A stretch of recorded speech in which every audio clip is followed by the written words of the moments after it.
Hello students, कैसे हैं सभी लोग। इस वीडियो में हम लोग कार्बन एंड कंपाउंड चैप्टर पढ़ेंगे। साइंस का चैप्टर नंबर 4 केमिस्ट्री का चैप्टर है आपका ये। इस चैप्टर की जो पीडीएफ है वो आपको जिज्ञासा क्लासेस टेलीग्राम चैनल पे मिलेगी, जिसका लिंक वीडियो के डिस्क्रिप्शन में है। तो आप वहां पे जाइए और पीडीएफ को डाउनलोड कर लीजिए। और फ्यूचर के लिए जिज्ञासा क्लासेस यूट्यूब चैनल और जिज्ञासा क्लासेस टेलीग्राम चैनल को ज्वाइन कर लीजिए, ताकि आपको सारी वीडियोस की नोटिफिकेशन और सारी पीडीएफ की नोटिफिकेशन टाइम टू टाइम मिलते रहे। तो चलिए स्टार्ट करते हैं आपका chapter carbon and it's compounds. Students, can you heard about carbon? Carbon एक आपका एलिमेंट है, बेसिकली नॉन मेटल में काउंट होता है। ठीक है, इसका एटॉमिक नंबर कितना होता है आपका 6। कार्बन का एटॉमिक नंबर होता है आपका 6, राइट। इसकी इलेक्ट्रॉनिक कॉन्फ़िगरेशन यानी जो इलेक्ट्रॉन्स को अरेंज करते हैं, तो पहली शेल में 2 इलेक्ट्रॉन रहेंगे, दूसरी शेल में आपके बचे हुए 4 इलेक्ट्रॉन रहेंगे, राइट। तो इसकी जो इलेक्ट्रॉनिक कॉन्फ़िगरेशन हो जाएगी बच्चों, वो क्या हो जाएगी 2,4, राइट। तो आउटरमोस्ट शेल में कितने इलेक्ट्रॉन्स हो गए? आउटरमोस्ट शेल में हो गए आपके 4 इलेक्ट्रॉन्स, राइट। अब या तो कार्बन ऑक्टेट पूरा करने के लिए अपने 4 इलेक्ट्रॉन को लूज करे या 4 इलेक्ट्रॉन और गेन करे। तो बच्चों ना ही पॉसिबल है कि वो 4 इलेक्ट्रॉन को गेन करेगा, ना ही पॉसिबल है कि वो 4 इलेक्ट्रॉन को लूज करेगा। ये डिक्टो क्वेश्चन है आपका कि कार्बन कोवलेंट बॉन्ड क्यों बनाता है? क्योंकि वो आयनिक बॉन्ड नहीं बना सकता। क्या नहीं बना सकता? आयनिक बॉन्ड नहीं बना सकता। ना तो वो 4 इलेक्ट्रॉन को गेन कर सकता, ना ही वो 4 इलेक्ट्रॉन को लूज कर सकता, क्योंकि ये पॉसिबल नहीं है कि या तो 10 इलेक्ट्रॉन हो जाएं या 2 इलेक्ट्रॉन हो जाएं। तो क्योंकि आपको पता है जितना एटॉमिक नंबर होता है, यानी कितना एटॉमिक नंबर है 6, उतने ही इलेक्ट्रॉन होते हैं, उतने ही प्रोटॉन होते हैं। जितना एटॉमिक नंबर होता है उतने ही इलेक्ट्रॉन होते हैं, उतने ही प्रोटॉन होते हैं, राइट। तो अगर 4 इलेक्ट्रॉन लूज कर देगा तो यानी 2 इलेक्ट्रॉन रह गए, और अगर 4 इलेक्ट्रॉन गेन कर लेगा तो 10 इलेक्ट्रॉन हो गए। तो ये पॉसिबल नहीं है कि 6 प्रोटॉन 2 इलेक्ट्रॉन के ऊपर वर्क कर पाए या 10 इलेक्ट्रॉन 6 प्रोटॉन के ऊपर वर्क कर पाए। एनर्जी कंसंट्रेशन की वजह से। किसकी वजह से? एनर्जी कंसंट्रेशन की वजह से। तो ना तो इलेक्ट्रॉन आपके 4 लूज हो पाएंगे, ना ही इलेक्ट्रॉन 4 आपके गेन हो पाएंगे। तो इसलिए कार्बन आपका कैसा बॉन्ड नहीं बना सकता? कार्बन आपका आयनिक बॉन्ड नहीं बना सकता। तो अगर आयनिक बॉन्ड नहीं बनेगा तो कैसा बॉन्ड बनेगा? कोवलेंट बॉन्ड बनेगा। तो कार्बन ने अपनी इस प्रॉब्लम को ओवरकम करा कैसे? By sharing. अब वो इलेक्ट्रॉन को लूज और गेन नहीं कर सकता, क्या करेगा? शेयरिंग करेगा अपने वैलेंस इलेक्ट्रॉन को दूसरे एलिमेंट के साथ या दूसरे कार्बन के साथ। तो ऐसे बॉन्ड्स जो शेयरिंग से बनते हैं, ऐसे बॉन्ड जो शेयरिंग से बनते हैं, उन बॉन्ड्स को क्या बोलते हैं? Covalent bond. क्या बोलते हैं बच्चों? Covalent bond. उन बॉन्ड्स को कोवलेंट बॉन्ड बनते हैं जो शेयरिंग से बनते हैं, राइट। आगे बढ़े।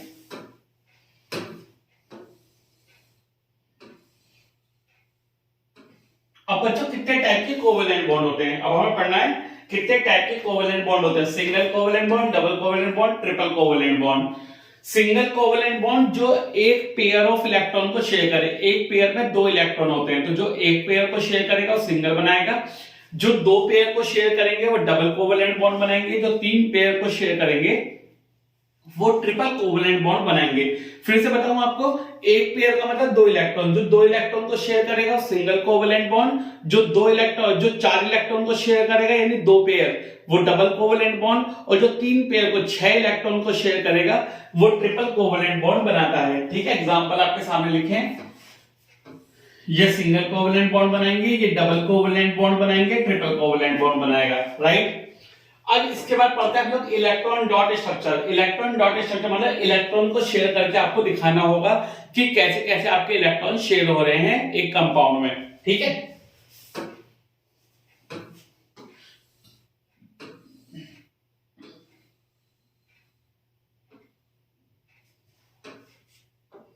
नाउ सबसे पहले पढ़ते हैं फॉर्मेशन ऑफ हाइड्रोजन मॉलिक्यूल। मैं आपको एक शेयर करके दिखा रहा हूं, बाकी सारे होमवर्क में शेयर आप करेंगे, और अगर आपसे नहीं होते हैं तो आप कमेंट बॉक्स में लिख देंगे कि सर याला हमसे नहीं हुआ है, राइट। तो आप हमें बता दीजिए, या मैं आपको मोबाइल नंबर मेंशन करूंगा, आप उस पर अपनी प्रॉब्लम भेज सकते हैं व्हाट्सएप के थ्रू, तो आप उससे अपनी प्रॉब्लम पूछ सकते हैं, राइट। देखिएगा बच्चों, मैं आपको हाइड्रोजन का मॉलिक्यूल का करके दिखा रहा हूं। हाइड्रोजन का एटॉमिक नंबर होता है 1, यानी इसके अंदर बैलेंस इलेक्ट्रॉन या बोले तो आउटरमोस्ट शेल में इलेक्ट्रॉन 1 ही होते हैं। तो एक इलेक्ट्रॉन ये शेयर कर रखा है, एक इलेक्ट्रॉन ये दिखा रखा है, तो एक इलेक्ट्रॉन ही शेयर होगा। तो इस हाइड्रोजन का जो इलेक्ट्रॉन है वो यहाँ पे दिखाया, इस हाइड्रोजन का जो इलेक्ट्रॉन है वो यहाँ दिखाया, इसने इसका एक हाइड्रोजन इलेक्ट्रॉन शेयर करा, इस हाइड्रोजन ने इसका एक इलेक्ट्रॉन शेयर करा। क्योंकि आपको दिख रहा है क्या कि एक पेयर शेयर हुआ है, कितने पेयर, एक पेयर शेयर हुआ, तो कैसा बॉन्ड बनेगा, सिंगल कोवलेंट बॉन्ड बन जाएगा। कैसा बॉन्ड बन जाएगा बच्चों, सिंगल कोवलेंट बॉन्ड मेरा बन जाएगा। ठीक है, अब CH4 की बात, आपको CH4 और बता देता हूं। CH4 क्या बनेगा, यानी C और आपके 4 हाइड्रोजन चारों तरफ, ठीक है, इस तरीके से मॉलिक्यूल बन जाएगा जिसे बोलते हैं मीथेन। ठीक है, अब कार्बन के आउटरमोस्ट शेल में कितने इलेक्ट्रॉन, 4, हाइड्रोजन के आउटरमोस्ट शेल में कितने इलेक्ट्रॉन, 1। तो आपको किस तरीके से बनाना है, कार्बन को बीच में बनाइए और 4 हाइड्रोजन कार्बन के चारों तरफ बना दीजिए। ठीक है, 4 हाइड्रोजन चारों तरफ बना दिए। अब क्या करना है जरा वो देखिए।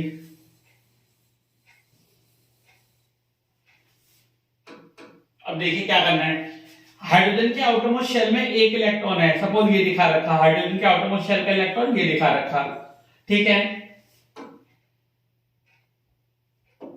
अब कार्बन के आउटरमोस्ट शेल में 4 इलेक्ट्रॉन, वो मैं रेड से दिखा रहा हूं आपको।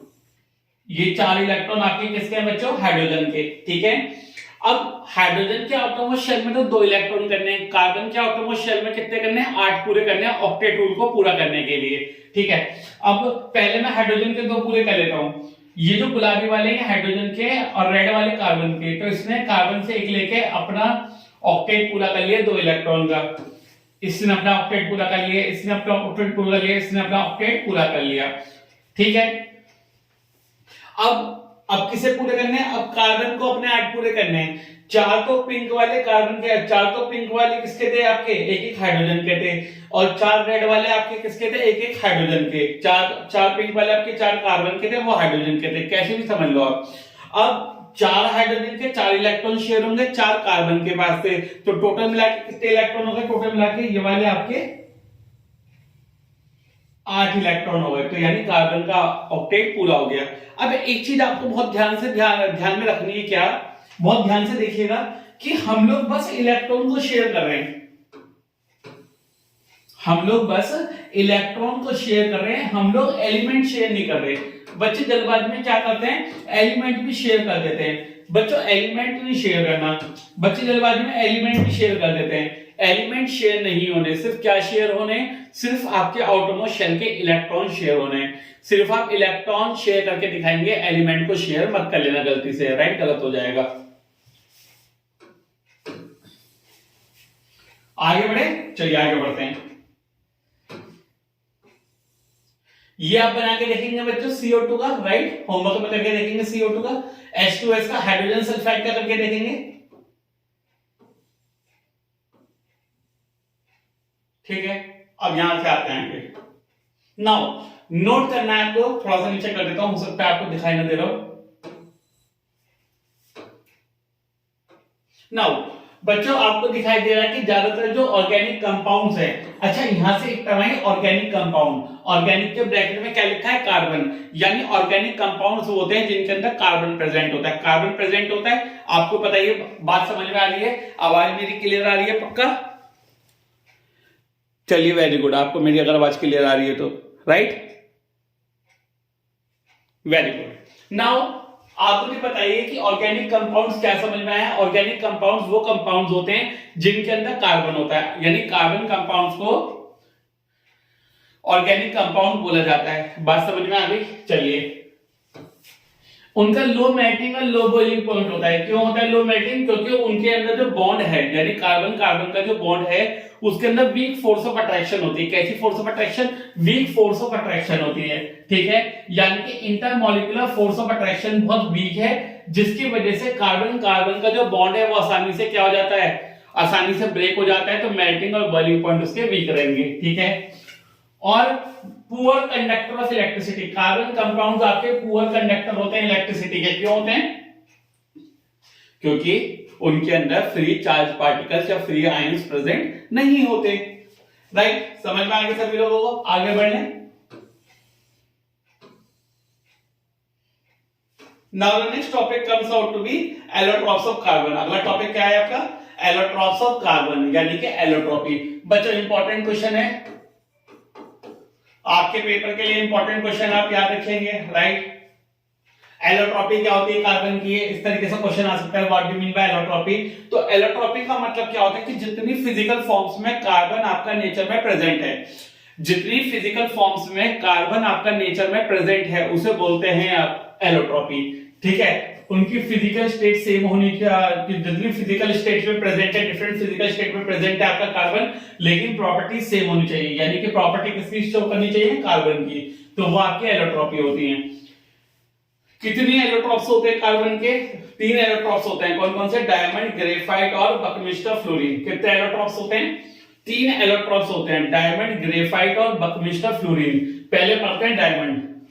क्या क्या याद रखना है आपको, ठीक, आपको क्या क्या याद रखना है, डायमंड का 3 डायमेंशनल रिजिड स्ट्रक्चर होता है। रिजिड का मतलब ठोस स्ट्रक्चर होता है। अब ठोस होने का मतलब क्या है कि वो हार्डेस्ट सब्सटेंस है। क्या है, हार्डेस्ट सब्सटेंस है, हार्डेस्ट है, रिजिड है, पुअर कंडक्टर ऑफ इलेक्ट्रिसिटी है, यानी कि इंसुलेटर है। डायमंड एक इंसुलेटर है। कहां पे इस्तेमाल किया जाता है, रॉक्स को ड्रिल करने में, कटिंग में इस्तेमाल किया जाता है, और साथ में ज्वेलरी बनाने के काम में लिया जाता है, इस्तेमाल किया जाता है, ठीक है। ग्रेफाइट, ग्रेफाइट के 3 जो कार्बन हैं वो तो बॉन्ड फॉर्मेशन में काम करते हैं। एक कार्बन उसका फ्री रह जाता है जो कि इलेक्ट्रिसिटी कंडक्ट करने में काम करता है। तो ये कैसा स्ट्रक्चर है, एक लेयर्ड स्ट्रक्चर है, इसमें कार्बन लेयर के फॉर्म में अरेंज होते हैं। गुड कंडक्टर ऑफ इलेक्ट्रिसिटी है और लुब्रिकेंट के तरीके से इस्तेमाल किया जाता है। यानी एक बात तो साबित हो गई क्या, कि डायमंड आपका पुअर कंडक्टर ऑफ इलेक्ट्रिसिटी है और ग्रेफाइट आपका गुड कंडक्टर ऑफ इलेक्ट्रिसिटी है। लुब्रिकेशन में और इलेक्ट्रोड्स बनाने के काम में लिया जाता है, और पेंसिल बनाने के काम में भी ग्रेफाइट लिया जाता है, ठीक है। नाउ बकमिस्टर फ्लोरीन, इसके बारे में ज्यादा इंफॉर्मेशन नहीं है, सिर्फ इतना पता है आपको कि इसे C60 बोलते हैं। क्या बोलते हैं,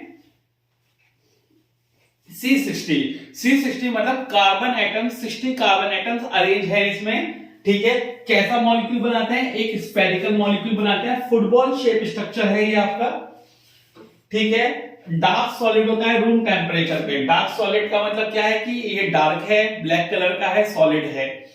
तो क्या क्या जानकारी मिली आपको बकमिस्टर फ्लोरीन के बारे में, एक तो आपको मिली क्या कि डार्क सॉलिड है रूम टेम्परेचर पे, 60 कार्बन एटम्स होते हैं इसके अंदर, इसलिए इसका नाम C60 है। फुटबॉल शेप स्ट्रक्चर है, स्फेरिकल मॉलिक्यूल है, इसके अंदर हेक्सागन्स और पेंटागन्स होते हैं, यानी जो कार्बन है वो हेक्सागन्स और पेंटागन्स के फॉर्म में अरेंज होते हैं। किसके फॉर्म में, हेक्सागन्स और 20 तो हेक्सागन्स होते हैं और 12 पेंटागन्स होते हैं।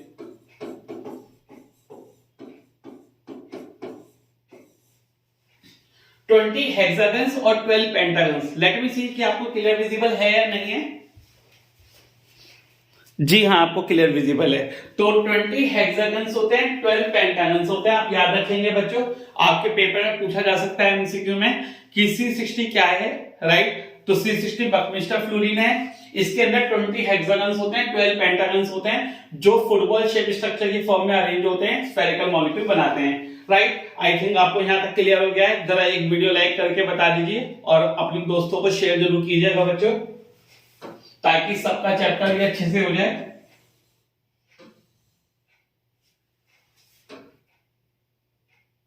Next, now the versatile nature of carbon. Versatile nature क्या होता है कार्बन का, यानी किस वजह से जो कार्बन के कंपाउंड्स हैं वो बहुत बड़े बड़े बनते हैं, आपको ये पढ़ना है। किस वजह से कार्बन के कंपाउंड बहुत बड़े बड़े बनते हैं, उसे बोलते हैं वर्सेटाइल नेचर ऑफ कार्बन, ठीक है। देखते हैं,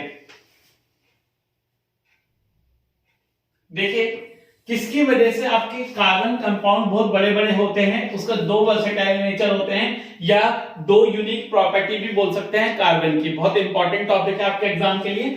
एक होती है कैटिनेशन, एक होती है टेट्रावैलेंसी। कैटिनेशन का क्या मतलब है, कैटिनेशन का मतलब होती है सेल्फ लिंकिंग प्रॉपर्टी। क्या होती है बच्चों, सेल्फ लिंकिंग प्रॉपर्टी, ठीक है। आप लोग याद रखेंगे कि कार्बन के जो बॉन्ड्स होते हैं वो वीक बॉन्ड होते हैं, तो कार्बन दूसरे एलिमेंट से, दूसरे कंपाउंड से आसानी से ज्वाइन हो जाता है। दूसरा होती है टेट्रावैलेंसी, यानी कार्बन की 4 वैलेंसी होती है, यानी कार्बन 4 डिफरेंट एटम्स और 4 डिफरेंट ग्रुप से जुड़ सकता है, जिसकी वजह से आपके बड़े बड़े कार्बन के कंपाउंड्स बनते हैं। राइट, आगे बढ़ लें। कैटिनेशन आपको समझ में आ गया, टेट्रावैलेंसी आपको समझ में आ गया। ठीक है, तो कार्बन के जो सेल्फ लिंकिंग प्रॉपर्टी है उसकी वजह से 3 टाइप की चेन बनती है आपकी कार्बन की। एक तो लॉन्ग स्ट्रेट चेन बनती है, एक ब्रांच चेन बनती है, और एक रिंग्स बनती है। रिंग का मतलब क्लोज स्ट्रक्चर आपका कार्बन का भी बन सकता है। ठीक है, ठीक है, आपको यहां तक है ना। तो कार्बन आपके सिंगल बॉन्ड भी बना सकता है, डबल बॉन्ड भी बना सकता है, ट्रिपल बॉन्ड भी बना सकता है। ये हम पहले पढ़ चुके हैं, जिन्हें हम कोवेलेंट बॉन्ड बोलते हैं। राइट, अब देख लेते हैं कि कौन कौन सी चेन होती है आपकी। हेयर टू गो, ये है आपकी चेन्स। तो आपकी ब्रांच चेन बन सकती है, आपकी स्ट्रेट चेन बन सकती है, आपकी क्लोज चेन बन सकती है। ब्रांच चेन का मतलब कार्बन आपका अरेंज है और साथ में आपकी ब्रांचिंग भी बन रही है। राइट, ब्रांचिंग मतलब साइड में कार्बन की चेन से निकल रही है। लीनियर चेन का मतलब स्ट्रेट चेन बन रही है आपकी कार्बन कार्बन के बीच में, इसे स्ट्रेट चेन बोलती है, कितने भी कार्बन के हो सकते हैं। और ये होते हैं आपके रिंग। रिंग का मतलब होता है क्लोज चेन, यानी कार्बन आपकी क्लोज चेन बना रहा है। ठीक है, कम से कम कितने आपको कार्बन चाहिए क्लोज स्ट्रक्चर बनाने के लिए? कम से कम आपको 3 कार्बन चाहिए। कितने कार्बन, जरा कमेंट करके बताइएगा कितने कार्बन। आपको 3 कार्बन कम से कम चाहिए एक क्लोज स्ट्रक्चर बनाने के लिए। ठीक है, अच्छा, एक बात आप यही समझ लीजिए बहुत अच्छे से, जब भी कार्बन रिंग के फॉर्म में और क्लोज फॉर्म में अरेंज है तो इसके नाम क्या लगेगा? साइक्लो। क्या लगेगा? साइक्लो। जब भी कार्बन आपका क्लोज स्ट्रक्चर और रिंग में है तो उसकी नेमिंग के आगे क्या लगेगा? साइक्लो। ठीक है, समझ में आया? कमेंट करके बता दीजिएगा कि आपने ध्यान से सुना था।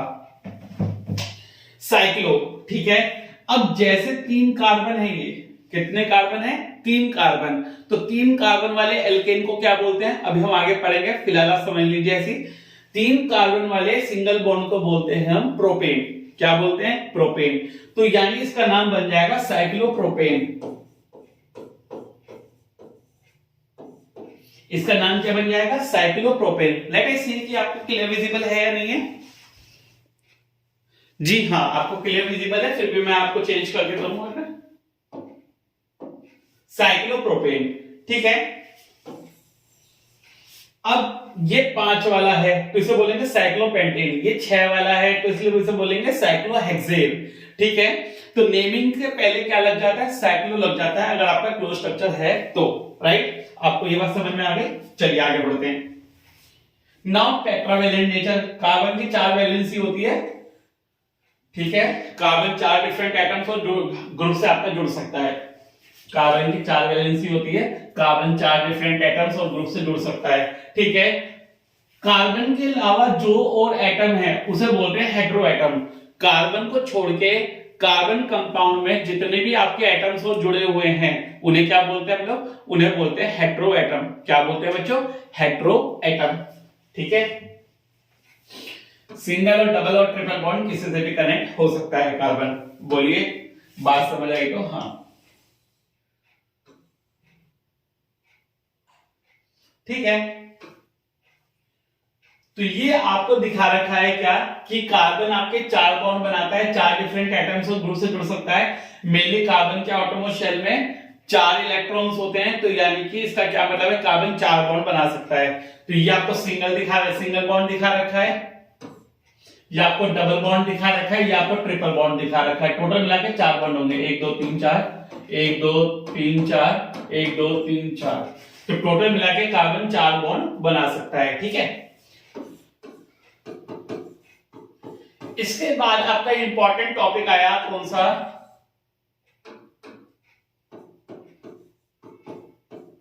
इसके बाद बच्चों आपका इंपॉर्टेंट टॉपिक आया हाइड्रोकार्बन्स। क्या है आपका इंपॉर्टेंट टॉपिक? हाइड्रोकार्बन्स। नाम से पता चल रहा है हाइड्रोजन प्लस कार्बन। तो hydrogen plus carbon makes the hydrocarbon. तो हाइड्रोजन, जिस कंपाउंड में हाइड्रोजन होगा कार्बन होगा, जिस कंपाउंड में हाइड्रोजन होगा कार्बन होगा उसे बोलते हैं हाइड्रोकार्बन। जिस कंपाउंड में हाइड्रोजन होगा कार्बन होगा उसे क्या बोलेंगे? हाइड्रोकार्बन।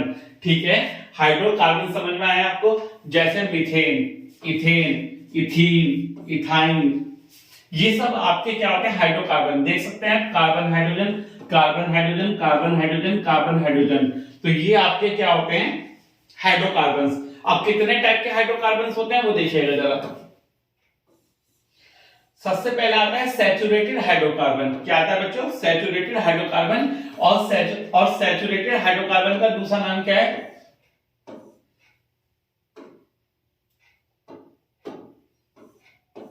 सैचुरेटेड हाइड्रोकार्बन का दूसरा नाम क्या होता है आपका? एल्केन्स।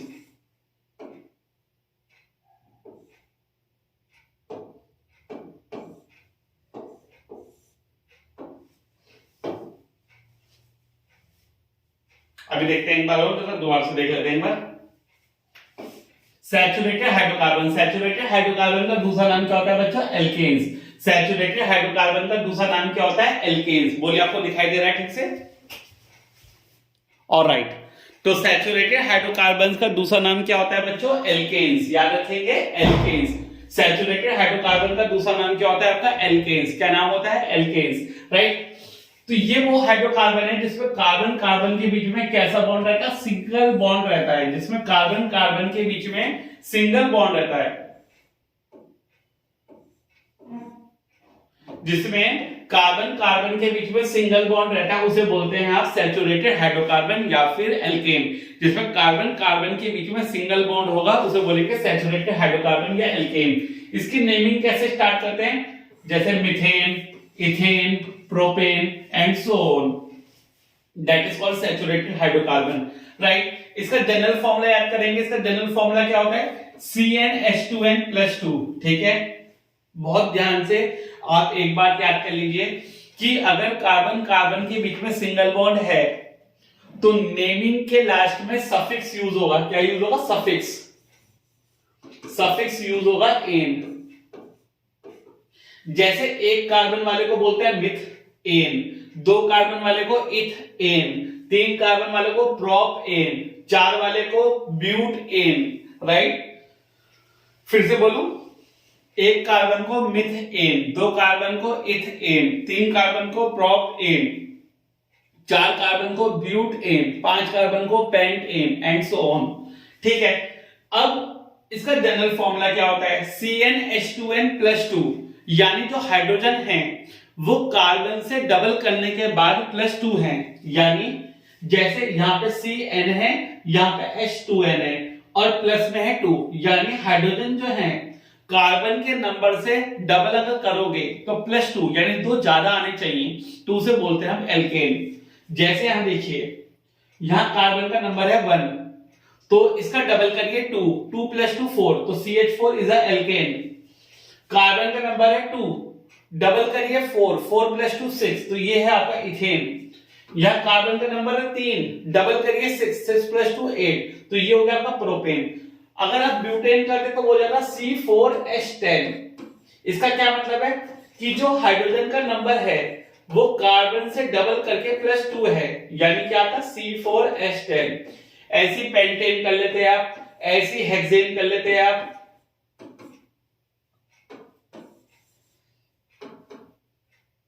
ऐसी पेंटेन करते हैं आप, ऐसी हेक्सेन करते हैं आप, ऐसी हेप्टेन करते हैं आप एंड सो ऑन, ऐसे आप करते चले जाते हैं। ठीक है, तो this is the naming of saturated hydrocarbon. Formula जरूर याद रखेंगे, CnH2n+2। Now unsaturated hydrocarbon. अब अनसैचुरेटेड हाइड्रोकार्बन क्या होते हैं? अनसैचुरेटेड हाइड्रोकार्बन में दो आते हैं, एल्कीन और एल्काइंस। क्या आते हैं? एल्कीन्स और एल्काइंस, यानी जिनके लास्ट में ईन होता है और जिनके लास्ट में आयन होता है। ठीक है, वो इस स्लाइड के बाद आएगा। तो ये आपके डबल बॉन्ड और ट्रिपल बॉन्ड होते हैं, यानी ऐसे कार्बन कंपाउंड्स, ऐसे हाइड्रोकार्बन जिनके कार्बन कार्बन के बीच में डबल बॉन्ड होता है। कैसा बॉन्ड? डबल बॉन्ड होता है, उन्हें बोलते हैं अनसैचुरेटेड हाइड्रोकार्बन और एल्कीन्स। इनके लास्ट में जो सफिक्स यूज होगा वो यूज होगा इन। इनके लास्ट में जो सफिक्स यूज होगा वो होगा इन। अब इसका जनरल फॉर्मूला क्या होता है? CnH2n, यानी यहां पे जो हाइड्रोजन है वो कार्बन से डबल है, यहां पे जो हाइड्रोजन है वो कार्बन से जस्ट डबल है। तो जैसे C2H4, C3H6, C4H8 and so on.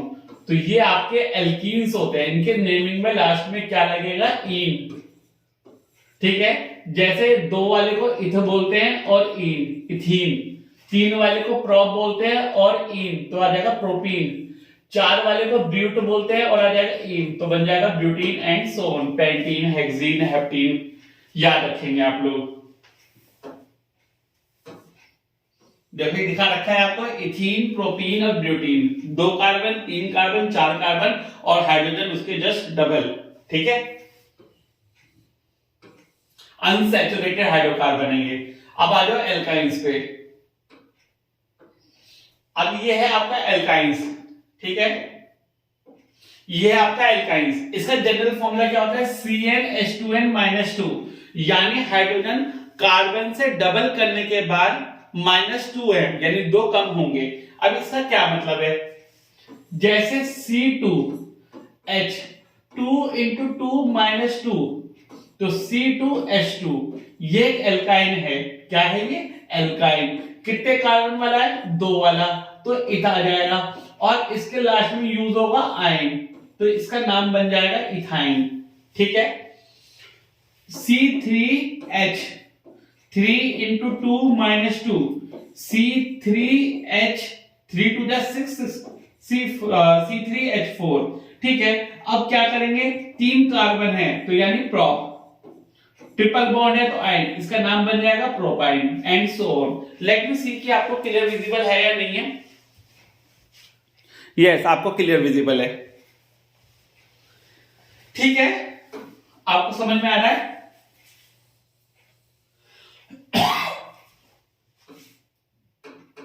ठीक है, अब ब्यूटाइन, C4H 2 × 4 - 2, C4H6। ठीक है, ये आपका क्या हो जाएगा, ये आपका 4 कार्बन वाला ब्यूट और ट्रिपल बॉन्ड वाला आयन, तो इसका नाम बन जाएगा ब्यूटाइन एंड सो ऑन। अब इसे बनाएंगे कैसे, जरा वो देखिए। 4 कार्बन है और एक पे ट्रिपल बॉन्ड है। ठीक है, अब इसकी चारों की हाइड्रोजन से वैलेंसी पूरी कर दो। 1 hydrogen, 2 hydrogen, 3 hydrogen, 1 hydrogen, 2 hydrogen, इसकी 4 पूरी है, 1 हाइड्रोजन। गिन लीजिए कितने हाइड्रोजन हो गए, 2 2 4 2 6। यस, आपका स्ट्रक्चर पूरा, दैट इज C4H6, ये बना हुआ आपका ब्यूटाइन। ठीक है, आगे बढ़ लेते हैं। नाउ ऐसे ही 5 कार्बन वाले को क्या बोलेंगे, पेंटाइन। 6 वाले को क्या बोलेंगे, हेक्साइन। 7 वाले को क्या बोलेंगे, हेप्टाइन। 8 वाले को क्या बोलेंगे, ऑक्टाइन। 9 वाले को क्या बोलेंगे, नोनाइन। 10 वाले को क्या बोलेंगे, डेकाइन। ठीक है बच्चों, ऐसे ही अनडेक और डोडेक भी होते हैं। ठीक है, बहुत सारे स्कूलों में अनडेक और डोडेक भी कराते हैं। ठीक है, तो परेशान मत होइएगा। अनडेक का मतलब होता है C11 और डोडेक का मतलब होता है C12। ठीक है, परेशान नहीं होना है, सिर्फ आपको पढ़ना है। अनडेक और डोडेक, जो भी परेशानी आती है, जो भी प्रॉब्लम आती है, आप जिज्ञासा को दे सकते हैं, हम आपकी प्रॉब्लम को सॉल्व करेंगे। ठीक है,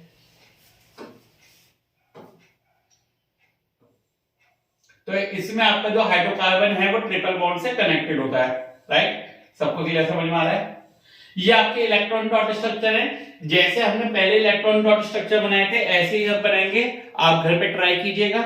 अगर नहीं बनते हैं आपसे, ये किसका इलेक्ट्रॉन डॉट स्ट्रक्चर, CH4 का, मीथेन का, ये C2H6 का। ठीक है, तो आप बना के देखिएगा और अगर नहीं बनते हैं तो आप कमेंट कीजिएगा, मैं आपको अलग से वीडियो बना के दे दूंगा। राइट, इलेक्ट्रॉन डॉट स्ट्रक्चर की, पर आप बना के जरूर देखेंगे। वैसे ही इलेक्ट्रॉन को शेयर करके दिखाएंगे कोवेलेंट बॉन्ड की हेल्प से। Right, now next, that is isomerism. बच्चों, आइसोमेरिज्म क्या होता है आपका? आइसोमेरिज्म का मतलब होता है बच्चों कि एक ऐसे कंपाउंड जिनका फॉर्मूला तो सेम है, यानी 2 कंपाउंड है, उनके फॉर्मूला तो सेम है पर स्ट्रक्चर अलग अलग बन रहे हैं। ऐसे कंपाउंड जिनका फॉर्मूला तो सेम है पर स्ट्रक्चर अलग अलग है, ऐसे कंपाउंड को बोलते हैं आइसोमर्स, और फिनोमिना को बोलते हैं आइसोमेरिज्म। फिर से बोलूं, ऐसे कंपाउंड जिनके स्ट्रक्चर्स तो सेम है पर फॉर्मूला अलग अलग है, ऐसे कंपाउंड को बोलते हैं आइसोमेरिज्म। क्या बोलते हैं? आइसोमेरिज्म। आइसोमेरिज्म बनाने के लिए कम से कम आपको 4 कार्बन चाहिए। कितने carbon? 4 carbon. Let me repeat, isomer बनाने के लिए कम से कम कितने कार्बन चाहिए? 4 कार्बन आपको चाहिए।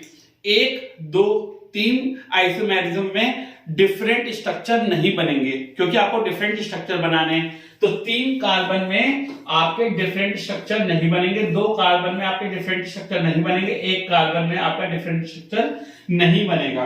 तो आइसोमर बनाने के लिए कम से कम 4 कार्बन तो आपको चाहिए ही चाहिए। तो no isomerism is possible in 1 2 और 3 कार्बन एटम्स, राइट।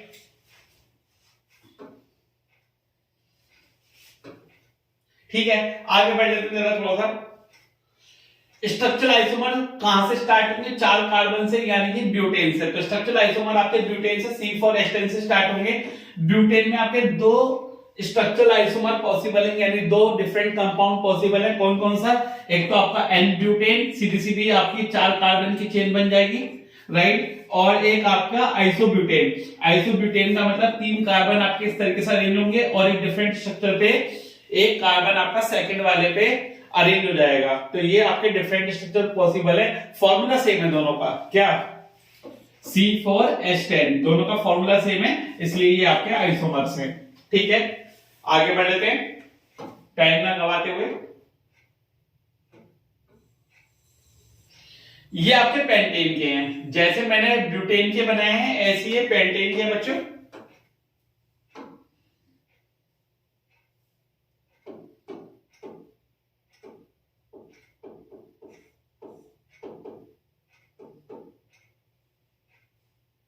जैसे मैंने आपके लिए ब्यूटेन के बनाए थे ऐसे आप पेंटेन के बनाएंगे।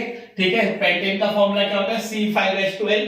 ठीक, ये सबसे पहले आप नॉर्मल पेंटेन के लिए बनाएंगे, 5 कार्बन अरेंज करेंगे सीधी चेन में, तो इसे बोलते हैं N पेंटेन, नॉर्मल पेंटेन।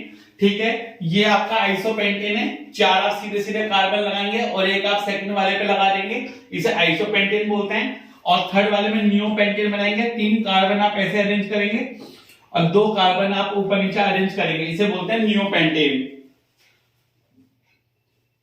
तो पेंटेन के केस में आपके 3 आइसोमर बनेंगे, ब्यूटेन के केस में आपके 2 आइसोमर बनेंगे।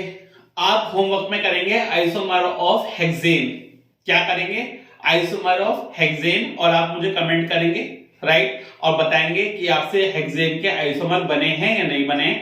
आइसोमर के जो आपके हेक्सेन के हैं वो पेपर में आते हैं, आप अच्छे से पढ़ लीजिएगा। ठीक है, 4 बनेंगे। कितने बनेंगे? 4 बनेंगे, आप बना लीजिएगा।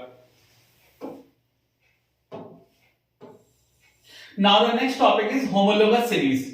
इंपॉर्टेंट है आपके एग्जाम के लिए, पेपर में आ जाती है बहुत बार होमोलोगस सीरीज। ये एक ऐसी सीरीज है ऑर्गेनिक कंपाउंड की, कार्बन कंपाउंड की, किसकी? कार्बन कंपाउंड की, जिनके फंक्शनल ग्रुप सेम होते हैं, जिनके फंक्शनल ग्रुप और केमिकल प्रॉपर्टी सेम होते हैं, और जो 2 मेंबर्स होते हैं ऊपर नीचे, उनके बीच में कितने का डिफरेंस होता है? CH2 ग्रुप का, या फिर 14 मास यूनिट का डिफरेंस होता है, उसे हम होमोलोगस सीरीज बोलते हैं। सीरीज यानी ग्रुप, एक ग्रुप लेंगे आप, चाहे वो एल्केन का लें, चाहे एल्कीन का लें, चाहे एल्काइन का लें, चाहे किसी भी आप फंक्शनल ग्रुप लेके उसकी कोई भी सीरीज ले लें, लेकिन 2 अल्टरनेट मेंबर होने चाहिए। जैसे इथेन और प्रोपेन होना चाहिए, प्रोपेन और ब्यूटेन होना चाहिए, इथीन और प्रोपीन होना चाहिए, प्रोपाइन और ब्यूटाइन होने चाहिए। तो आप देखेंगे 2 मेंबर के बीच में कितने का डिफरेंस आ रहा है? CH2 का। और CH2 से 14 मास यूनिट कैसे बना? एक कार्बन का मास होता है 12 प्लस 2 हाइड्रोजन का होता है 2, तो ये बन गया 14 मास यूनिट्स का डिफरेंस होना चाहिए। ठीक है, अब मैं आपको एक एक करके बना के दिखाता हूं कि इन्होंने कैसे कर रखा है ये होमोलोगस सीरीज में। ठीक है, देखिए ये होमोलोगस सीरीज दिखा रखी है आपकी कि कहां से स्टार्ट होगी? एल्केन की स्टार्ट होगी मीथेन से। एल्केन की होमोलोगस सीरीज स्टार्ट होगी मीथेन से। Methane, ethane, propane, butane, pentane, hexane, heptane, octane, नोनेन और डेकेन। एल्कीन की स्टार्ट होगी इथीन से और एल्काइन की स्टार्ट होगी इथाइल से। बहुत ही इंपॉर्टेंट पॉइंट मैं आपको बता रहा हूं क्या, कि एल्केन की होमोलोगस सीरीज स्टार्ट होगी n इक्वल टू 1 से, यानी कि नंबर ऑफ कार्बन एटम यहां पे कितने रहेंगे 1, स्टार्टिंग होगी 1 से।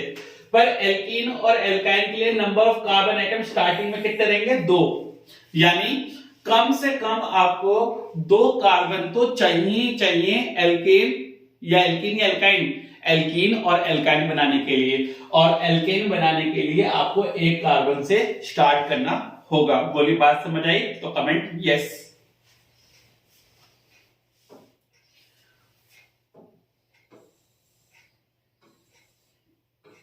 Now the characteristics of homologous series.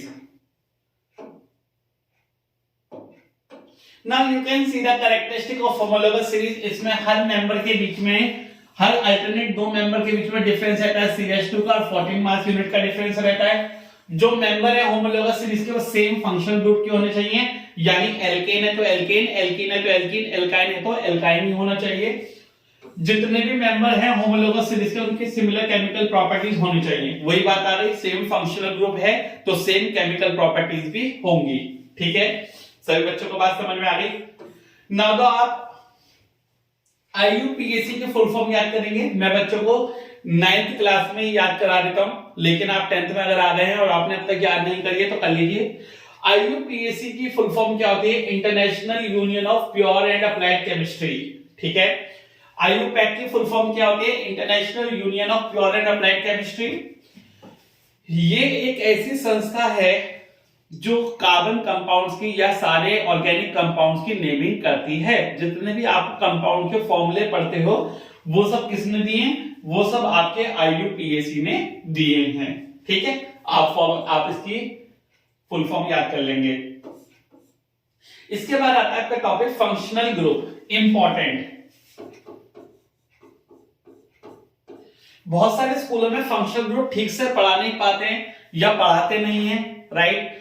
बहुत सारे स्कूलों में नहीं पढ़ाया गया है, बहुत सारे स्कूलों में अभी तक नहीं पढ़ाया गया है। तो आप लोग इसे पढ़ लीजिए, अच्छे से समझ लीजिए। काफी बार क्वेश्चन आ जाते हैं इस टॉपिक के ऊपर। पिछले कई सालों से ये टॉपिक कट रहा है आपका, बेसिकली इसके बाद चैप्टर ही कट रहा है आपका कार्बन एंड कंपाउंड का, लेकिन इस बार ये पूरा का पूरा चैप्टर आया है तो आपके लिए अच्छा होगा। उन बच्चों के लिए भी जो आगे आप साइंस लेना चाहते हैं या साइंस में अपना कैरियर बनाना चाहते हैं, तो उनके लिए टॉपिक इंपॉर्टेंट है। फंक्शनल ग्रुप क्या होते हैं? ये कुछ एटम हो सकते हैं या ग्रुप ऑफ एटम हो सकते हैं जो एक मॉलिक्यूल के अंदर प्रेजेंट हैं, जिनकी प्रॉपर्टीज एक डिफाइंड प्रॉपर्टीज होती है। यानी अगर ये आपके कार्बन कंपाउंड के ऊपर लग गए तो इनकी ही चलेगी, यानी इन फंक्शनल ग्रुप के फंक्शंस ऑपरेट होते हैं। यानी जिनके फंक्शंस ऑपरेट होते हैं एक कार्बन कंपाउंड के अंदर, उन्हें फंक्शनल ग्रुप्स बोला जाता है। अभी कौन कौन से होते हैं जरा देखिएगा। सबसे पहले मेन फंक्शनल ग्रुप आपका आता है कौन सा? Hydroxyl group. हाइड्रोक्सिल ग्रुप का सिंबल होता है OH, यानी किसी भी कार्बन कंपाउंड के अगर लास्ट में लगा हुआ है OH तो आप बोलेंगे इसका फंक्शनल ग्रुप है हाइड्रोक्सिल ग्रुप। कौन सा फंक्शनल ग्रुप है? Hydroxyl group. ठीक है, यानी जिस कार्बन कंपाउंड में लास्ट में OH आ गया तो यानी उसे बोला जाता है अल्कोहल्स या फिर हाइड्रोक्सिल ग्रुप। इस ग्रुप को बोलते हैं हाइड्रोक्सिल ग्रुप और उन कंपाउंड्स को बोलते हैं अल्कोहल्स। क्या बोलते हैं? अल्कोहल्स। अब अल्कोहल्स की नेमिंग करने के लिए इनमें सफिक्स यूज होता है ऑल, यानी अल्कोहल्स के लास्ट में क्या यूज होता है? ऑल। फिर से बोलूं, नेमिंग करने के लिए अल्कोहल्स के लास्ट में क्या यूज होता है? ऑल। ठीक है, आप लोग कर लेंगे ना आराम से। जैसे मीथेन से बना मिथेनॉल, इथेन से बना इथेनॉल। 2 कार्बन वाले अल्कोहल को क्या बोलते हैं? इथेनॉल। 1 कार्बन वाले अल्कोहल को क्या बोलते हैं? मिथेनॉल। 3 कार्बन वाले अल्कोहल को क्या बोलेंगे? प्रोपेनॉल। सही है, आगे बढ़िए। Second is aldehyde. सेकंड क्या है आपका? एल्डिहाइड। एल्डिहाइड का सिंबल होता है CHO। जिन ऑर्गेनिक कंपाउंड्स में CHO ग्रुप लगा होता है उन्हें एल्डिहाइड्स बोलते हैं। फंक्शनल ग्रुप एल्डिहाइड आप बोलते हैं। इनके लास्ट में सफिक्स यूज होता है अल। इनके लास्ट में सफिक्स यूज होता है ए अल। एक कार्बन वाले एल्डिहाइड को क्या बोलते हैं? मिथेनल। दो कार्बन वाले एल्डिहाइड को क्या बोलते हैं? इथेनल। ठीक है, याद रखेंगे। अच्छा, इसके कुछ जनरल नेम भी होते हैं, जैसे मिथेनल का जनरल नेम होता है फॉर्मेल्डिहाइड। फॉर्मेल्डिहाइड, ठीक है, बहुत सारे स्कूल में बताते हैं और बहुत सारे स्कूल में नहीं बताते हैं। मिथेनल का जनरल नेम होता है फॉर्मेल्डिहाइड। इथेनल का जनरल नेम होता है एसिटल्डिहाइड।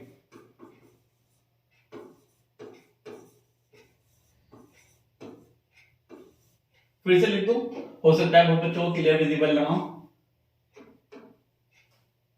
इथेनल का जनरल नेम होता है एसिटल्डिहाइड।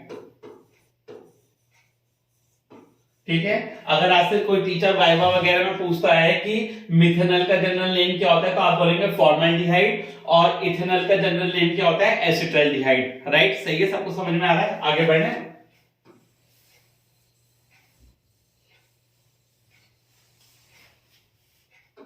ठीक है, आगे बढ़िए। इसके बाद आता है कीटोनिक ग्रुप।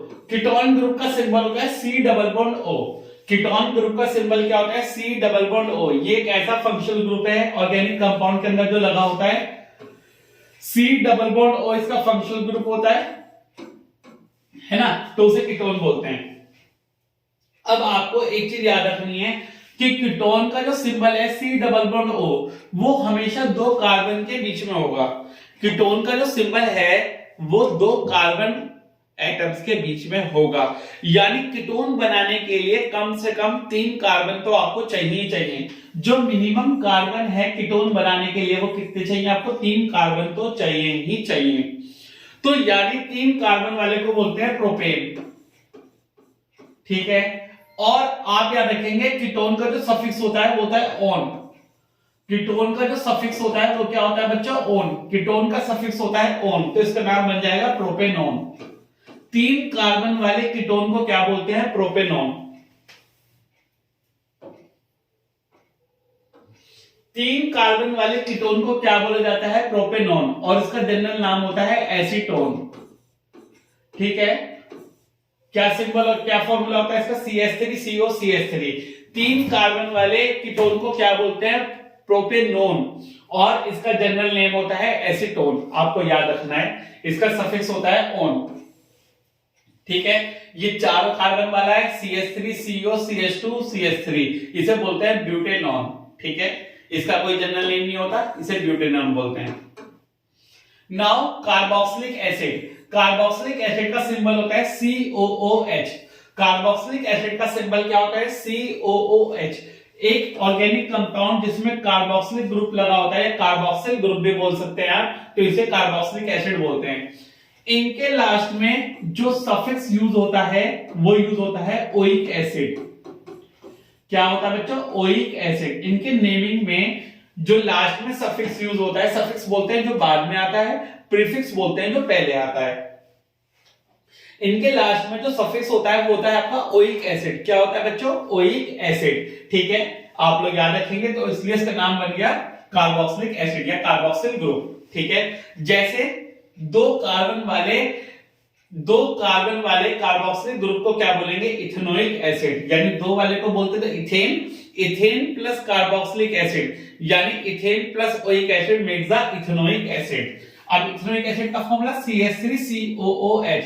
इसका जनरल नेम क्या होता है? Acetic acid. इसका जनरल नेम होता है बच्चों एसिटिक एसिड। ये कहां पे इस्तेमाल किया जाता है? ये विनेगर में इस्तेमाल करा जाता है। कहां पे? विनेगर, सिरके में इस्तेमाल किया जाता है इथेनोइक एसिड का। इसके बाद आता है 3 कार्बन वाला कार्बोक्सिलिक एसिड। प्रोपेन से बना है प्रोपेनोइक एसिड। प्रोपेन से क्या बना है? प्रोपेन से बना है आपका प्रोपेनोइक एसिड CH3CH2COOH। 3 कार्बन वाला एक आपका एसिटिक 3 कार्बन वाले कार्बोक्सिलिक एसिड को प्रोपेनोइक एसिड बोला जाता है। 2 वाले को इथेनोइक और 1 वाले को मिथेनोइक एसिड बोला जाता है। ठीक है, इथेनोइक एसिड का जनरल नेम बताइए जरा। इथेनोइक एसिड का जनरल नेम होता है एसिटिक एसिड। अच्छा, इसमें फॉर्मिक एसिड रह गया, ये लिखिए फॉर्मिक एसिड। आप लोग अपनी कॉपी में नोट डाउन कर लेंगे फॉर्मिक एसिड। ठीक है, इसे बोलते हैं मिथेनोइक एसिड। IUPAC नेम इसका methanoic acid.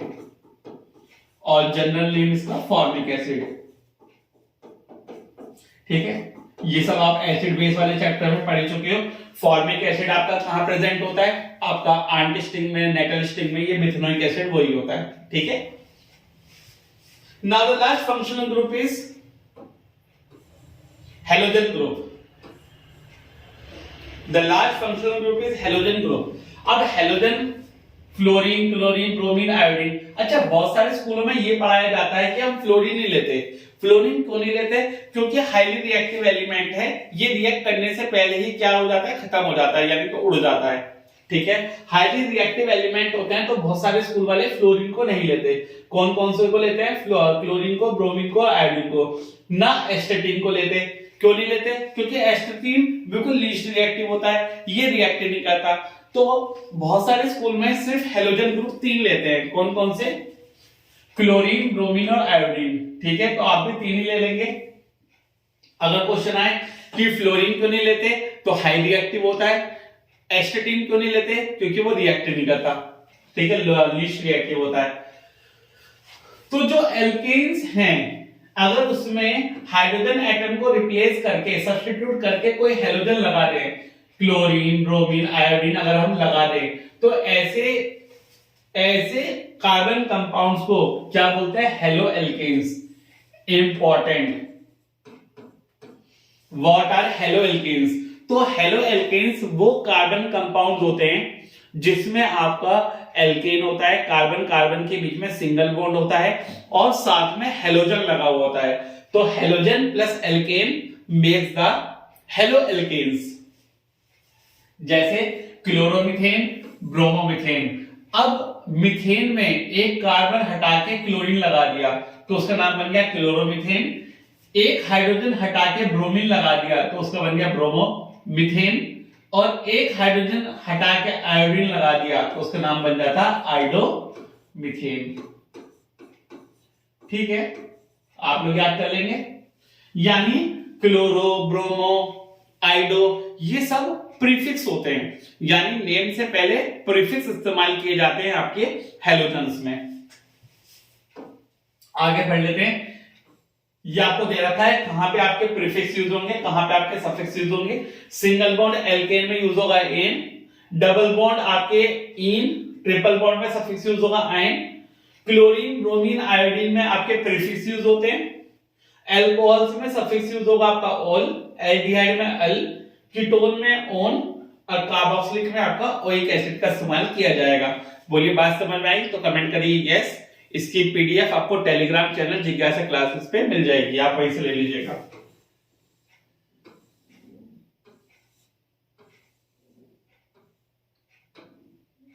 Now the next one is बच्चों chemical properties of carbon compound. Important है chemical properties of carbon compounds. ठीक है, केमिकल प्रॉपर्टीज कौन कौन से होती है? सबसे पहला आता है कंबशन। कंबशन का मतलब होता है किसी भी चीज को जलाना। अब किसी भी चीज को अगर जलाएंगे तो आपको क्या चाहिए? आपको ऑक्सीजन चाहिए, यानी कोई भी चीज जलेगी तो किसके रेस्पेक्ट में जलेगी? ऑक्सीजन के रेस्पेक्ट में। और कितनी चीजें प्रोड्यूस होंगी? 4 चीजें प्रोड्यूस होंगी। कौन कौन सी बता दीजिएगा कमेंट करके। कौन कौन सी 4 चीजें प्रोड्यूस होती हैं? मेनली आपका कार्बन डाइऑक्साइड, हीट और लाइट प्रोड्यूस होती है। और समटाइम्स आपका क्या बन जाता है? वाटर। तो समटाइम्स आपके 4 चीजें बनती हैं, कार्बन डाइऑक्साइड, वाटर, हीट और लाइट। और समटाइम्स आपके 3 चीजें बनती हैं, कार्बन डाइऑक्साइड, हीट और लाइट। ठीक है, देखते हैं। तो आपने 2 कार्बन वाले हेलोजन को दो कार्बन वाले अल्कोहल को हीट करा। 2 कार्बन वाले अल्कोहल को क्या बोलते हैं? इथेनॉल। आपने इथेनॉल को हीट करा ऑक्सीजन के प्रेजेंस में तो 4 चीजें बनी, कार्बन डाइऑक्साइड, वाटर, हीट और लाइट। आपने कार्बन को जलाया एयर और ऑक्सीजन के रेस्पेक्ट में, तो आपको कार्बन डाइऑक्साइड मिली, हीट मिली और लाइट मिली। ठीक है, कार्बन को जलाया ऑक्सीजन के प्रेजेंस में, कार्बन डाइऑक्साइड मिली, हीट मिली और लाइट मिली।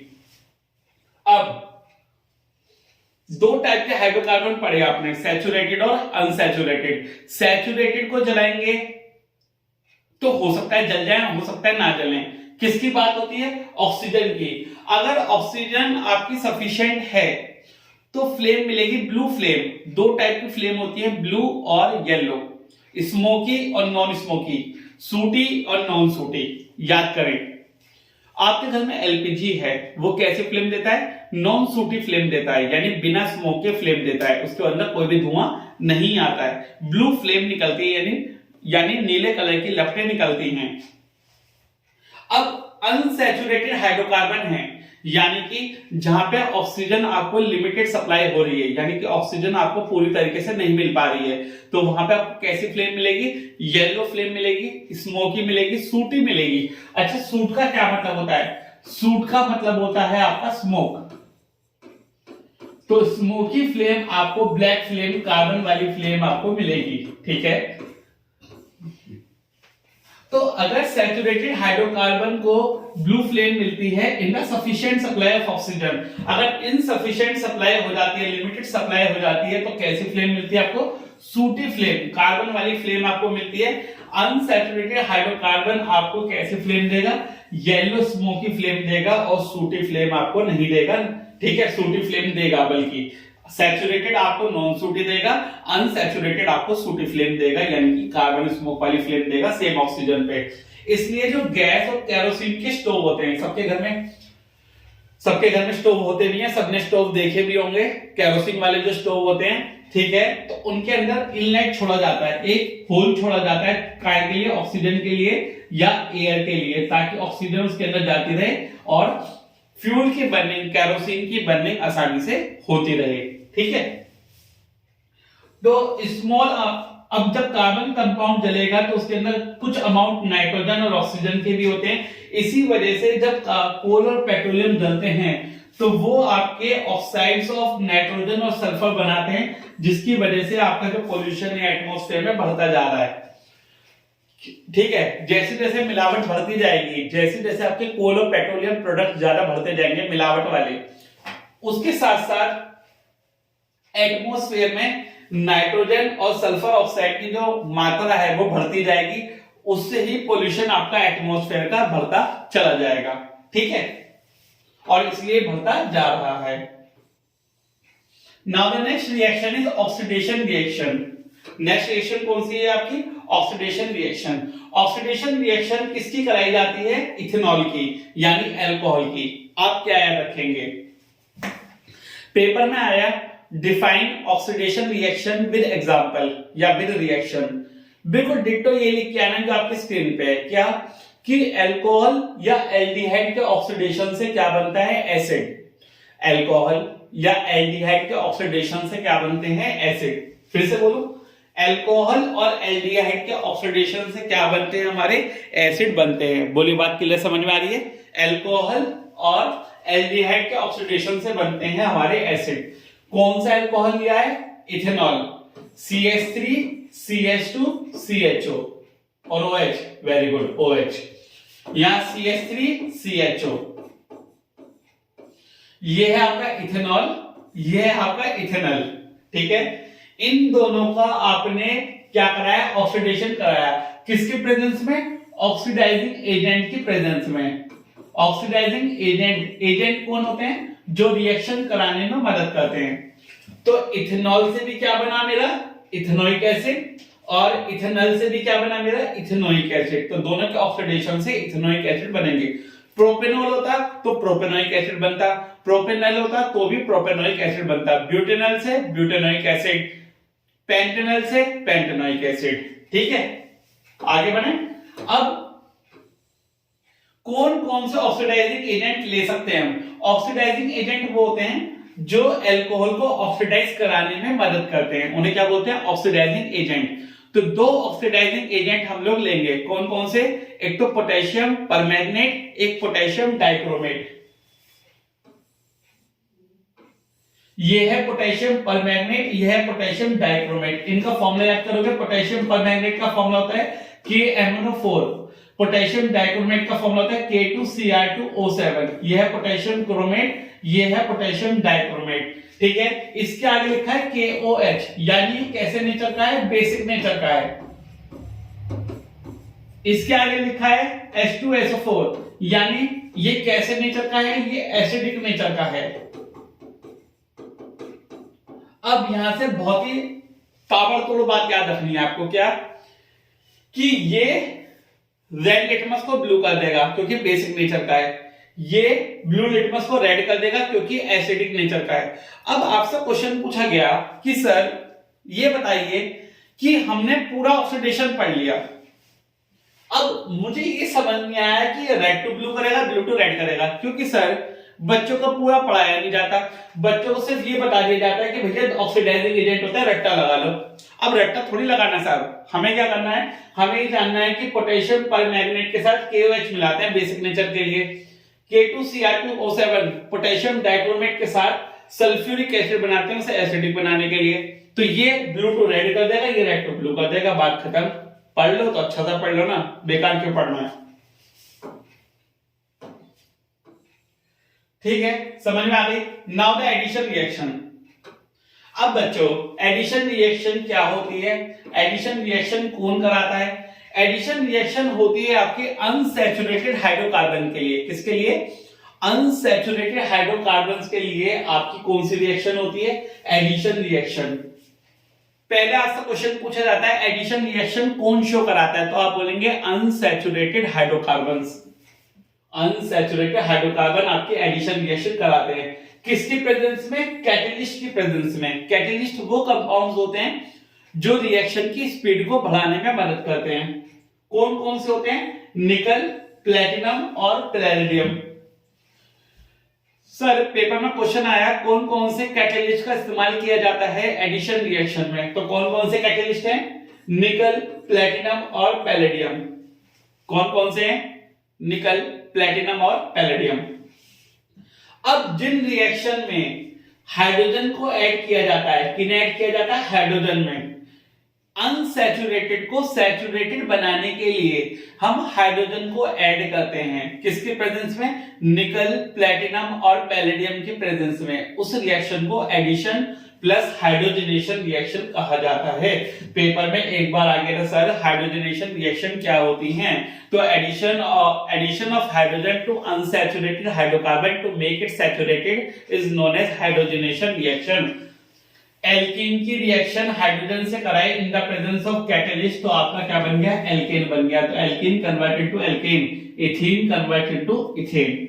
बोलिए बात समझ में आई तो कहिए हाँ। अब इथीन को एडिशन रिएक्शन अगर क्लोरीन के साथ कराया जाएगा तो क्या बन जाएगा? डाइक्लोरोइथेन। सर पेपर में क्वेश्चन आ गया कि इथीन की एडिशन रिएक्शन क्लोरीन से करवाई तो क्या बनेगा? आप बोलेंगे डाइक्लोरोइथेन। एडिशन रिएक्शन है तो किस कैटलिस्ट की प्रेजेंस में होगी? निकल, प्लेटिनम और पैलेडियम के प्रेजेंस में होगी। राइट, आगे बढ़े।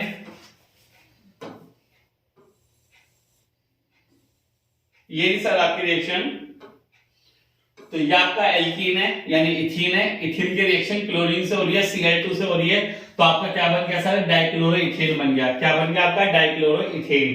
ठीक है, आप लोग याद करेंगे बच्चों कि इथीन की रिएक्शन क्लोरीन से एडिशन रिएक्शन कराई जाएगी निकल कैटलिस्ट के प्रेजेंस में, तो क्या बनेगा? डाइक्लोरोइथेन। चलिए बात बढ़िया है। इसी वजह से जो आप वेजिटेबल ऑयल को फैट में वेजिटेबल घी में कन्वर्ट करते हैं उसे बोलते हैं हाइड्रोजनेशन ऑफ ऑयल। तो वेजिटेबल ऑयल आपका हाइड्रोजन से रिएक्शन करने के बाद किस में कन्वर्ट हो जाता है? वेजिटेबल घी में कन्वर्ट हो जाता है। इसे भी आप क्या बोलते हो? हाइड्रोजनेशन ऑफ ऑयल, क्योंकि हाइड्रोजन से रिएक्शन हो रही है आपकी।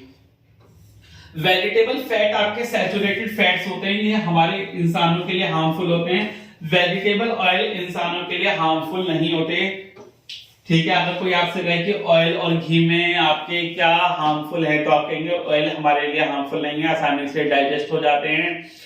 लेकिन वेजिटेबल फैट हमारे लिए क्या है? सैचुरेटेड होते हैं, ये हमारे लिए हार्मफुल हैं। बोलिए बात समझ में आई है तो कहिए हाँ। Now the next reaction is substitution reaction.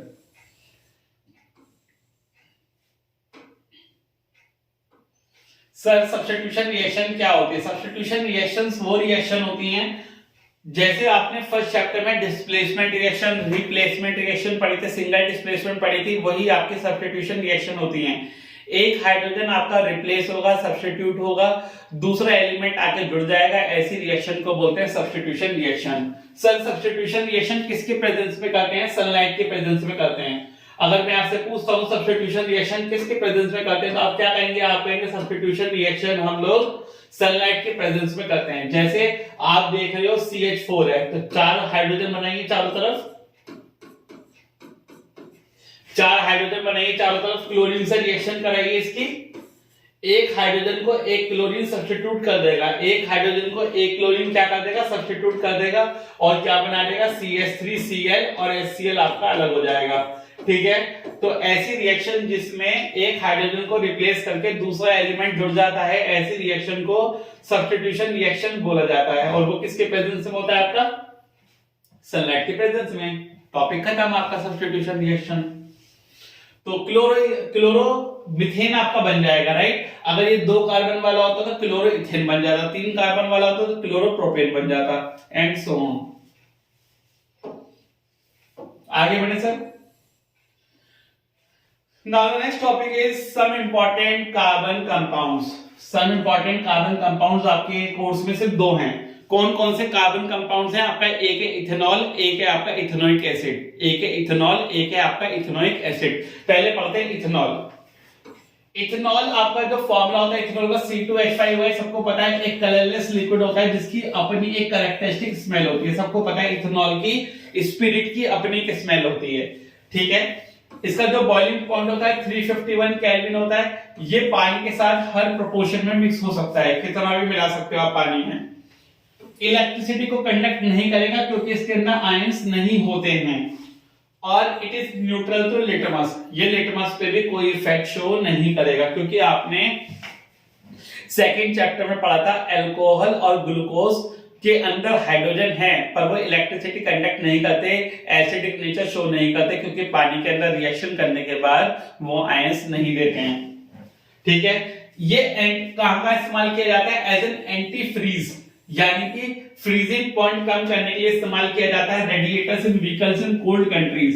जैसे कोल्ड कंट्रीज होते हैं वहां पे रेडिएटर्स आपके फ्रीज हो जाते हैं, तो वहां पे एंटी फ्रीज करने के काम में लाया जाता है।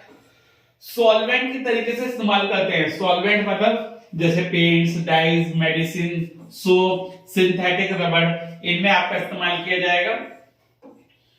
ये आपका टिंचर ऑफ आयोडीन, क्लास 9 में पढ़ते हैं what is tincture of iodine, that is iodine in alcohol. यानी हम लोग आयोडीन को जब अल्कोहल में मिलाते हैं तो उसे टिंचर ऑफ आयोडीन बोलते हैं, और उसे बनाने में इस्तेमाल किया जाएगा आपका क्या, इथेनॉल। क्या अल्कोहल या इथेनॉल हमारे इंसानों के लिए हार्मफुल है? यस, इथेनॉल को अगर मिथेनॉल में मिला दिया जाए that is a poison. Methanol एक तरीके का पॉइजन होगा आपका। अगर इथेनॉल को मिथेनॉल में मिला दिया जाए, कंज्यूम किया जाए, तो ये इंसानों के लिए पॉइजन है, जिसकी वजह से आईसाइट भी जा सकती है इंसानों की। दूसरा, इससे एडिक्शन हो सकता है और लीवर को डैमेज हो सकता है, इससे एडिक्शन हो सकता है और लीवर को डैमेज हो सकता है ज्यादा कंज्यूम करने से। अगर हम इसका और ज्यादा कंजम्पशन करते हैं इथेनॉल का तो उससे डेथ भी पॉसिबल है, यानी इंसान मर भी सकता है अगर ज्यादा क्वांटिटी में लिया जाए तो। इसके अंदर कुछ रिएक्शंस पढ़नी है। सबसे पहले रिएक्शन है इथेनॉल की सोडियम से। किससे रिएक्शन है? इथेनॉल की रिएक्शन सोडियम से करा रहे हैं। अगर हम इथेनॉल की रिएक्शन सोडियम से कराते हैं तो कौन सी गैस लिबरेट होती है? हमारी हाइड्रोजन गैस लिबरेट होती है, ठीक है। और साथ में क्या बनता है? सोडियम हाइड्रोक्साइड और इथॉक्साइड, सोडियम इथॉक्साइड। पेपर में क्वेश्चन कैसे पूछा जाता है? पेपर में क्वेश्चन ऐसे पूछा जाता है कि इथेनॉल की रिएक्शन अगर सोडियम से करा रहे हैं तो व्हाट वुड हैपन। अगर इथेनॉल की रिएक्शन सोडियम से करा रहे हैं तो क्या होगा? आप कहेंगे कि हाइड्रोजन गैस निकलेगी और सोडियम इथॉक्साइड आपका बनेगा, ठीक है। अगर इथेनॉल की रिएक्शन सोडियम से कराते हैं तो क्या बनेगा? आपका हाइड्रोजन गैस निकलेगी और सोडियम इथॉक्साइड आपका बनेगा। ये आपको लिखना होता है, ठीक है। इसके बाद हम लोग देखते हैं, जैसे ये आपका इथेनॉल दे रखा है, इसके रिएक्शन सोडियम से कराएंगे तो ये फॉर्मूला होता है आपका सोडियम इथॉक्साइड का, C2H5ONA। This is the formula of sodium ethoxide. इतनी रिएक्शन आपकी बनेगी और आपकी हाइड्रोजन गैस अलग हो जाएगी, ठीक है। That is the formula of sodium ethoxide C2H5ONA, ठीक है। सब लोग याद रखेंगे, पेपर में पूछा जा सकता है। हम लोग आगे बढ़ते हैं इस रिएक्शन के साथ। Dehydration reaction. Dehydration reaction is one of the important reaction for the CBSE। Important है, आपके पेपर में आने लगे। डिहाइड्रेशन रिएक्शन क्या होती है? अगर इथेनॉल की रिएक्शन कंसंट्रेट सल्फ्यूरिक एसिड के प्रेजेंस में उसे हीट करा जाए। अगर इथेनॉल को कंसंट्रेट सल्फ्यूरिक एसिड यानी कि डिहाइड्रेटिंग एजेंट, अगर आपसे पेपर में पूछा जाए कि डिहाइड्रेटिंग एजेंट कौन सा होता है तो आप बोलेंगे कंसंट्रेट सल्फ्यूरिक एसिड। अब कितने टेम्परेचर पे उसे हीट करा जाता है? 443 केल्विन पे हीट करा जाता है। अगर हम इथेनॉल को 443 केल्विन पे हीट करते हैं, किसके प्रेजेंस में? कंसंट्रेट सल्फ्यूरिक एसिड के प्रेजेंस में। अच्छा, अगर ये टेम्परेचर आपसे सेल्सियस में पूछा जाए तो आप इसमें से कितना माइनस कर देंगे? 273 माइनस कर देंगे, तो जो भी आपका आंसर आएगा वो किस में आ जाएगा? डिग्री सेल्सियस में आपका आंसर आ जाएगा। ठीक है, बट फिलहाल आपको केल्विन में दे रखा है, तो 443 केल्विन में आपका टेम्परेचर होता है। तो आप लोग याद रखेंगे कि इथेनॉल को हीट करते हैं 443 केल्विन पे, तो आपका क्या बन जाएगा? इथाइलिन। अच्छा, इथाइलिन जो होता है वो इथीन का ही एक जनरल नेम होता है। इथाइलिन इथीन का ही जनरल नेम होता है, तो आप लोग याद कर लेंगे दूसरा नेम इथाइलिन होता है इथीन का। ठीक है, तो डिहाइड्रेशन इथेनॉल का कराते हैं हम लोग, तो क्या क्या निकलता है आपका? इथीन बनता है और वाटर आपका सेपरेट हो जाता है। ठीक है, ये आपकी डिहाइड्रेटिंग एजेंट के प्रेजेंस में होती है रिएक्शन। डिहाइड्रेटिंग एजेंट कौन सा लिया जाता है? Concentrate sulphuric acid H2SO4। ठीक है, now the second compound comes out to be, that is the ethanoic acid. अगला कंपाउंड कौन सा आता है? Ethanoic acid. उसका जनरल नेम क्या होता है? आप लोग पढ़ चुके हैं, that is called acetic acid. Ethanoic acid का जनरल नेम क्या होता है? Acetic acid. आप लोग पहले भी पढ़ चुके हैं। इसका मॉलिक्यूलर फॉर्मूला क्या होता है? CH3COOH। ये पानी के अंदर डिसॉल्व होगा। इथेनॉल के अंदर एक कार्बन कंपाउंड होता है ईथर, उसके अंदर भी डिसॉल्व हो सकता है। अब क्या होता है, सपोज कीजिए कि आपका एसिटिक एसिड है, इथेनोइक एसिड है, तो अगर हम उसे कोल्ड कंट्रीज में देखें, कोल्ड टेम्परेचर पर अगर उसे रखें तो वो ऐसे फ्रीज हो जाएगा जैसे ग्लेशियर। अब जो ग्लेशियर की जो बर्फ होती है वो बहुत कैसी होती है? हार्ड होती है। तो ऐसी एसिटिक एसिड है, अगर हम उसे फ्रीजर में रख दें या फिर डीप फ्रीज कर दें तो वो ऐसे बन जाता है जैसे आपका ग्लेशियर, इसलिए उसे क्या बोला गया है? Glacier acetic acid. क्या बोला गया है बच्चों? ग्लेशियर एसिटिक एसिड के नाम से उसे बोला गया है। ठीक है, Now the next reaction is esterification। Important बच्चों, पेपर में आती है एस्टेरिफिकेशन की रिएक्शन। 100% पेपर में ये टॉपिक आपको मिलेगा ही मिलेगा, एस्टेरिफिकेशन। अगर हम एक कार्बोक्सिलिक एसिड की रिएक्शन अल्कोहल से कराते हैं, किसके प्रेजेंस में? कंसंट्रेट हाइड्रोक्लोरिक एसिड के प्रेजेंस में, या sulphuric acid? Very good, sulphuric acid. ठीक है, आप लोग याद रखेंगे कि हमें किससे क्या रिएक्शन करानी है, कौन सा हमारा एक कैटलिस्ट की तरीके से इस्तेमाल किया जाएगा। Esterification, alcohol plus acid in the presence of concentrated hydrochloric sulphuric acid H2SO4, not hydrochloric, that is sulphuric acid. तो आपका क्या बन जाएगा बच्चों? एस्टर बन जाएगा आपका। ठीक है, स्वीट स्मेलिंग कंपाउंड होता है, दैट इज कॉल्ड एस्टर। तो कार्बोक्सिलिक एसिड की रिएक्शन अल्कोहल से कराएंगे इन the presence of concentrate sulphuric acid, तो आपका स्वीट स्मेलिंग कंपाउंड बन जाएगा जिसे हम क्या बोलते हैं? एस्टर। क्या बोलते हैं हम लोग? एस्टर बोलते हैं। ठीक है, तो इसी रिएक्शन को एस्टेरिफिकेशन बोलते हैं। अब कौन कौन से एसिड लेंगे, कौन कौन से आप अल्कोहल लेंगे वो देखिए। अब अल्कोहल में तो ले रखा है आपने इथेनॉल, ठीक है, ये आपका इथेनॉल। ठीक, एसिड में ले रखा है आपने कौन सा? Ethanoic acid. तो इथेनॉल की रिएक्शन इथेनोइक एसिड से कराएंगे तो आपका क्या बन जाएगा? Ethyl ethanoid. क्या बन जाएगा? इसका नाम है बच्चों इथाइल इथेनॉइड। इसका नाम क्या है? Ethyl ethanoid. और इथाइल इथेनॉइड की दूसरा नाम किसका होता है? एस्टर का। इथाइल इथेनॉइड की दूसरा नाम किसका होता है? एस्टर का। और साथ में वाटर आपका लिबरेट हो जाएगा, right. This is the reaction of saponification. This is the reaction of saponification या esterification. This is the reaction of esterification. अब हम लोग स्टार्ट करेंगे अपनी next reaction, that is saponification. देखिए बच्चों, सैपोनिफिकेशन क्या होती है? सैपोनिफिकेशन का मतलब है प्रिपरेशन ऑफ सोप, यानी इस रिएक्शन की हेल्प से आप लोग क्या बनाते हैं? सोप बनाते हैं। ठीक है, सोप का मतलब क्या है? ये सोडियम या पोटेशियम का सॉल्ट है। जो हमारे घर में सोप आती है वो या तो सोडियम का सॉल्ट है या पोटेशियम का सॉल्ट है, जिसके अंदर एक लॉन्ग चेन होती है, किसकी? कार्बोक्सिलिक एसिड की। किसकी? कार्बोक्सिलिक एसिड की एक लॉन्ग चेन होती है। ठीक है, जो आपका एक सोप मॉलिक्यूल है उसे किससे रिप्रेजेंट करते हैं जनरली? RCOONE। ये R आपका एक कार्बन, ये हाइड्रोकार्बन पार्ट होता है आपका। हाइड्रोकार्बन का मतलब लॉन्ग हाइड्रोकार्बन पार्ट हो सकता है आपका, और ये आपका होता है आयनिक पार्ट। यानी एक सोप के अंदर एक तो हाइड्रोकार्बन पार्ट होता है, एक आयनिक पार्ट होता है COONA, ठीक है। ये R आपका नॉन आयनिक होता है और ये आपका आयनिक होता है COONA, ठीक है। नाउ जब ऑयल और फैट के किसी वेजिटेबल के दाग लग जाएंगे, ठीक है, तो उसकी रिएक्शन जब सोडियम और पोटेशियम हाइड्रोक्साइड से कराई जाएगी या हाइड्रोलाइसिस आपके फैट का हाइड्रोलाइसिस किया जाएगा, तो आपके क्या क्या बन जाएंगे, सोप और ग्लाइसरॉल आपके बन जाते हैं, ठीक है। जब वेजिटेबल ऑयल को कंसंट्रेट सोडियम या पोटेशियम हाइड्रोक्साइड से कराया जाएगा, सिंपली आपको अगर बोलूं मैं कि अगर एस्टर की रिएक्शन सोडियम हाइड्रोक्साइड से कराई जाएगी, एस्टर की रिएक्शन जब सोडियम हाइड्रोक्साइड से कराई जाएगी तो आपका सोप बनता है। फिर से बोलूं, एस्टर की रिएक्शन जब सोडियम हाइड्रोक्साइड से कराई जाएगी तो आपका क्या बन जाएगा, सोप बन जाएगा, और इसी रिएक्शन को सैपोनिफिकेशन बोला जाता है, ठीक है। ठीक है, देखिएगा जरा, ये आपका एस्टर इथाइल इथेनॉइड, इसकी रिएक्शन सोडियम हाइड्रोक्साइड से कराई जाएगी तो आपका सोप बन जाएगा। सोप कैसे बनेगा, CH3COONA, ये आपका सोप बन गया, और C2H5OH आपका अलग हो गया, दैट इज कॉल्ड सोप और दैट इज कॉल्ड अल्कोहल, ये आपका अलग हो जाएगा। ये सोप का फॉर्मूला होता है CH3COONA, ठीक है, याद रहेगा आप लोगों को। चलिए अच्छी बात है, that is soap, preparation of soap is called saponification. Now the next reaction comes out to be ethanoic acid की रिएक्शन आपको किससे करानी है, मेटल से और बेस से, ठीक है। इथेनोइक एसिड की रिएक्शन आपको मेटल से करानी है, जैसे सोडियम मेटल है, और इथेनोइक एसिड की रिएक्शन बेस से करानी है, ये आपका बेस है, ये आपका मेटल है। तो सोडियम से रिएक्शन करेंगे तो सोडियम इथेनोइड बन जाएगा, साथ में हाइड्रोजन गैस लिबरेट हो जाएगी, और सोडियम हाइड्रोक्साइड से कराएंगे तब भी आपका सोडियम इथेनोइड बनेगा और वाटर आपका सेपरेट हो जाएगा।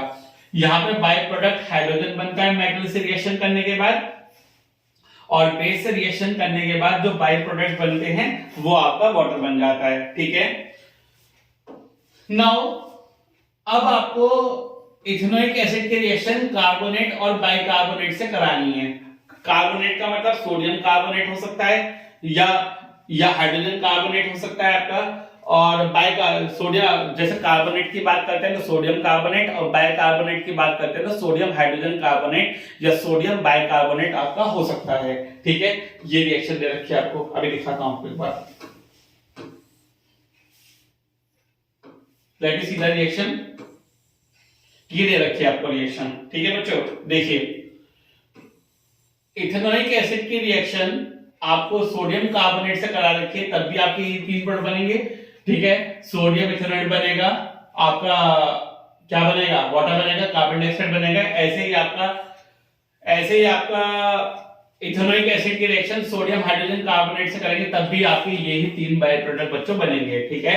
CH3CONA और आपका H2O और आपका CO2 बनेगा। यानी दोनों रिएक्शन कॉमन है, या तो सोडियम कार्बोनेट से कराई जाए या सोडियम बाइकार्बोनेट या सोडियम हाइड्रोजन कार्बोनेट, एक ही चीज होती है, उससे कराई जाए, तो यही आपके तीन प्रोडक्ट बनते हैं, CH3CONA, H2O, CO2 आपका बनेगा, ठीक है। The very last topic for this chapter that is soap and detergent. ये इंपॉर्टेंट टॉपिक है आपका, ठीक, क्योंकि पिछले बहुत सालों से नहीं आ रहा था, इस बार आपके आने के पूरे चांसेस हैं। सोप क्या होता है, that is a sodium and potassium salt of long chain fatty acid, या फिर कार्बोक्सिलिक एसिड बोल सकते हो आप, ठीक है। लॉन्ग चेन होती है कार्बोक्सिलिक एसिड के हाइड्रोकार्बन पार्ट के साथ, उसे सोप बोलते हैं। इसका जनरल फॉर्मूला क्या होता है सोप का, RCOONA, RCOO negative, Na positive, ये जनरल फॉर्मूला होता है सोप का। ये आयनिक पार्ट होता है और ये नॉन आयनिक पार्ट होता है, ठीक है। ये आयनिक पार्ट होता है, ये नॉन आयनिक पार्ट होता है, सोप बोलते हैं। ये सोप का जनरल फॉर्मूला है, या डिटर्जेंट का, that is detergent, right. What is detergent, जैसे वहां सोडियम और पोटेशियम सॉल्ट होता है, तो यहां पे होगा अमोनियम और सल्फोनेट सॉल्ट। यहां पे सोडियम और पोटेशियम सॉल्ट, यहां है अमोनियम और sulphonate salt, long chain fatty acid, उन्हें डिटर्जेंट बोलते हैं। अब ये कॉमन डिटर्जेंट का फॉर्मूला है CH3 CH2 11 C6H4 CH SO3 Na। ठीक है, CH3 CH2 11 C6 H4 SO3 Na।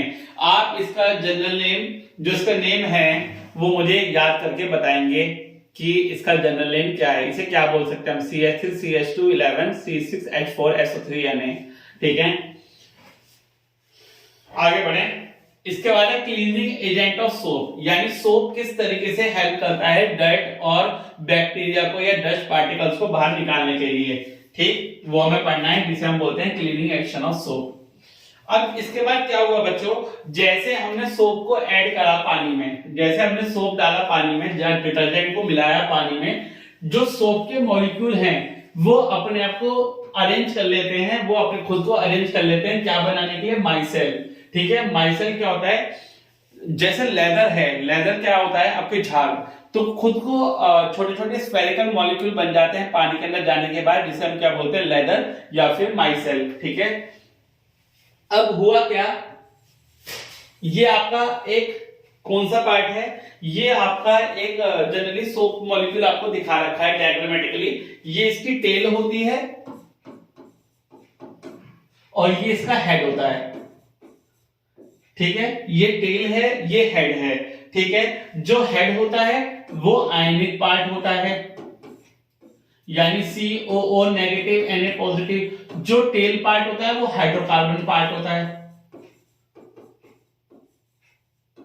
यानी कि R वाला पार्ट। ठीक है, तो जैसे ये आपको डायरेक्ट दिखा रखा है, ये आपको डायरेक्ट दिखा रखा है, तो ये टेल के अंदर, ये जो सोप मॉलिक्यूल है ये टेल की तरीके से अंदर जाता है। किसकी तरफ से अंदर जाता है, टेल की तरफ से अंदर जाता है और डायरेक्ट को खींच के लाता है। क्यों, क्योंकि ये आयनिक पार्ट है तो पानी में मिलेगा, और ये जो हाइड्रोकार्बन पार्ट है ये नॉन आयनिक होता है, तो ये डस्ट पोल्यूशन बैक्टीरिया में जाके मिलेगा और उसे कपड़ों के अंदर से खींच के लाएगा।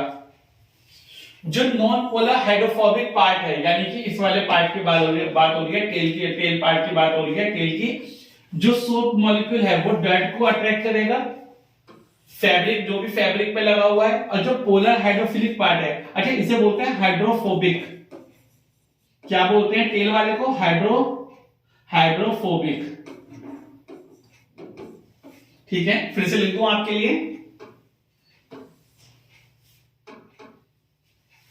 इसे टेल को बोलते हैं हाइड्रोफोबिक, यानी से फोबिया है पानी से, तो पानी में नहीं मिलेगा, डस्ट में, पोल्यूशन में, डर्ट में मिलेगा। इसे आयनिक पार्ट को बोलते हैं हाइड्रोफिलिक, यानी हेड को क्या बोलते हैं, हाइड्रोफिलिक, यानी किसमें मिलेगा, पानी में मिलेगा, पानी के साथ डर्ट और बैक्टीरिया को बाहर निकालेगा। तो हेड वाले पार्ट को क्या बोलते हैं, हाइड्रोफिलिक पार्ट बोलते हैं, आयनिक पार्ट बोलते हैं, पोलर पार्ट बोलते हैं। ये आपका पानी में ही रहेगा, पानी के बाहर नहीं जाएगा। ठीक है, अब देखिए जरा डायग्राम के थ्रू समझिए, जो आपका सारा टेल वाला पार्ट है, यानी जो हाइड्रोफोबिक वाला पार्ट है वो अंदर चला गया, डर्ट के अंदर चला गया, और जब हम उसे एजिटेट करेंगे, यानी जब मम्मियां क्या करेंगी घर पे, साबुन से रगड़ेंगी, यानी थप्पी से रगड़ेंगी या साबुन से रगड़ेंगी उसे, तो जो सोप का मॉलिक्यूल है वो टेल के थ्रू अच्छी तरह कहां चला जाएगा, डर्ट के अंदर या बैक्टीरिया के अंदर चला जाएगा और उसे खींच के बाहर लेके आएगा। ठीक है, इस तरीके से वो ट्रैप हो चुका है सोप मॉलिक्यूल आपका। ठीक है, वो डर्ट को लाके उसने पानी के थ्रू अलग कर दिया है और आपका जो फैब्रिक है वो डर्ट फ्री हो चुका है, दिख रहा है आपको, साफ हो चुका है। ठीक है, तो पहले क्या हुआ है, जो आपका सोप मॉलिक्यूल है वो तेल के थ्रू अंदर गया, डर्ट को बाहर खींच के लाया, जब हमने उसे पानी से धोया, ठीक है, तो वो उसने क्या काम करा, वो डर्ट और बैक्टीरिया को या पॉल्यूशन को बाहर ले गया आपके फैब्रिक या कपड़े से। तो जब हमने उसे एजिटेट करा, स्क्रब किया, रब किया, किसके थ्रू, माइसेल्स के थ्रू, तो क्या हुआ, जो ऑयल और डर्ट पार्टिकल्स थे वो फैब्रिक से आपके बाहर हो गए।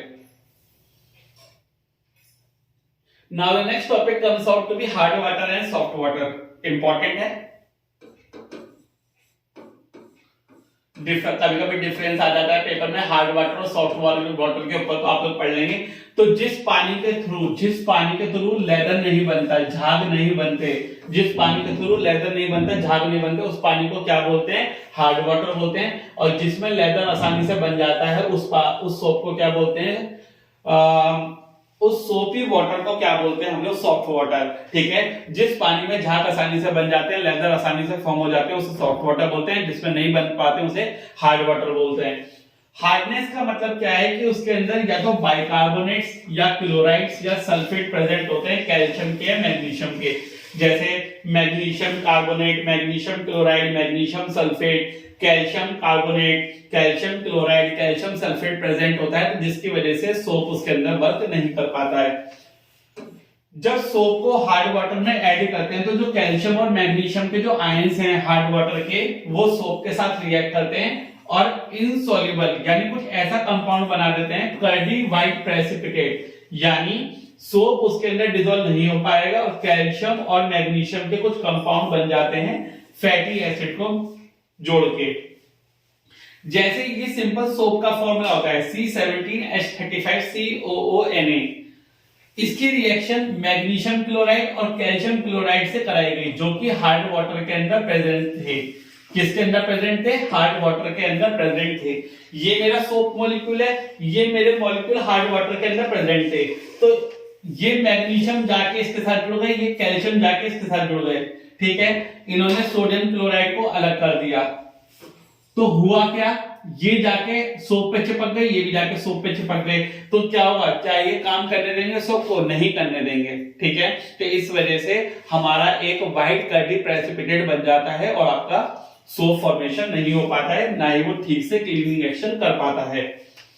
ये प्रेसिपिटेट आपके फैब्रिक पे जाके चिपक जाते हैं जिसे आप धो रहे हैं, जिसकी वजह से क्या होता है, जो क्लीनिंग एबिलिटी है सोप की वो कम हो जाती है और आपको बहुत ज्यादा सोप का इस्तेमाल करना पड़ता है और सोप आपकी बहुत ज्यादा वेस्ट हो जाती है, ठीक है। आपको समझ में आ गया।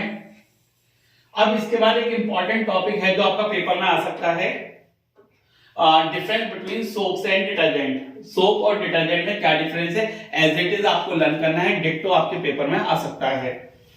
ये आपके सोडियम और पोटेशियम सॉल्ट होते हैं, ये आपके अमोनियम और सल्फोनेट सॉल्ट होते हैं। इसका आयनिक पार्ट होता है COONA, इसका आयनिक पार्ट होता है SO3Na। इसकी एफिशिएंसी हार्ड वाटर में बहुत ज्यादा कम हो जाती है या नहीं हो जाती, ना के बराबर। इसकी एफिशिएंसी अनअफेक्टेड, यानी डिटर्जेंट को हार्ड वाटर के साथ इस्तेमाल कर सकते हैं क्योंकि इसके जो आयनिक पार्ट है वो बहुत स्ट्रॉन्ग है। सोप आपके बायोडिग्रेडेबल होते हैं, डिटर्जेंट आपके नॉन बायोडिग्रेडेबल होते हैं, ठीक है। सोप आपके बायोडिग्रेडेबल होते हैं, आसानी से बायोडिग्रेड हो सकते हैं, और डिटर्जेंट आपके नहीं होते हैं, बस ये डिसएडवांटेज है। ये डिसएडवांटेज हो गया डिटर्जेंट का। डिसएडवांटेज क्या हो गया डिटर्जेंट का कि ये नॉन बायोडिग्रेडेबल होते हैं, ठीक है। समझ में आ गई आपको बात। Now the very last topic for the chapter is advantage of detergent. Detergent की मेन एडवांटेज क्या होती है बच्चों सोप के ऊपर, कि वो हार्ड वाटर के साथ इस्तेमाल किया जाता है। सोप आपका हार्ड वाटर के साथ इस्तेमाल नहीं करा जा सकता, डिटर्जेंट आपका हार्ड वाटर के साथ इस्तेमाल किया जा सकता है। अगर सोप को हार्ड वाटर के साथ इस्तेमाल करते हैं तो व्हाइट कर्डी प्रेसिपिटेट बना देते हैं, जिसे हम क्या बोलते हैं, स्कम, ठीक है। जो सोप के साथ हार्ड वाटर रिएक्ट किया जाता है तो व्हाइट कर्डी प्रेसिपिटेट यानी व्हाइट कलर का प्रेसिपिटेट बन जाता है, जो आपके फैब्रिक के साथ चिपक के सोप की क्वालिटी या सोप की एफिशिएंसी को डिक्रीज कर देता है। उसे क्या बोलते हैं, स्कम, SCUM, स्कम, ठीक है। तो सोप आपका हार्ड वाटर के साथ इस्तेमाल नहीं किया जा सकता है, डिटर्जेंट आपका हार्ड वाटर के साथ इस्तेमाल किया जा सकता है, यही उसकी एडवांटेज है, ठीक है बच्चों। लेकिन बस आपको एक डिसएडवांटेज पता है किसकी, डिटर्जेंट की, क्या, कि वो नॉन बायोडिग्रेडेबल होता है, यानी एनवायरनमेंट को पोल्यूट कर सकता है, राइट। तो बच्चों this is all about your chapter that is carbonates compound. इसकी जो जिज्ञासा नोट्स हैं वो आपको जिज्ञासा क्लासेस के टेलीग्राम चैनल पे मिल जाएंगे, आप जाके डाउनलोड कर दीजिए, जिसका लिंक मैं वीडियो के डिस्क्रिप्शन पर दे रहा हूं। ये आपकी वीडियो यूट्यूब चैनल जिज्ञासा क्लासेस पे आ रही है, अपने फ्रेंड्स को शेयर कीजिए, इस चैप्टर को पूरा कीजिए। हमने कोई भी टॉपिक नहीं छोड़ा है, पूरा का पूरा चैप्टर, पूरे के पूरे टॉपिक्स आपके कवर हो चुके हैं, राइट। सो जुड़े रहिए जिज्ञासा क्लासेस से। See you in the next video, good luck.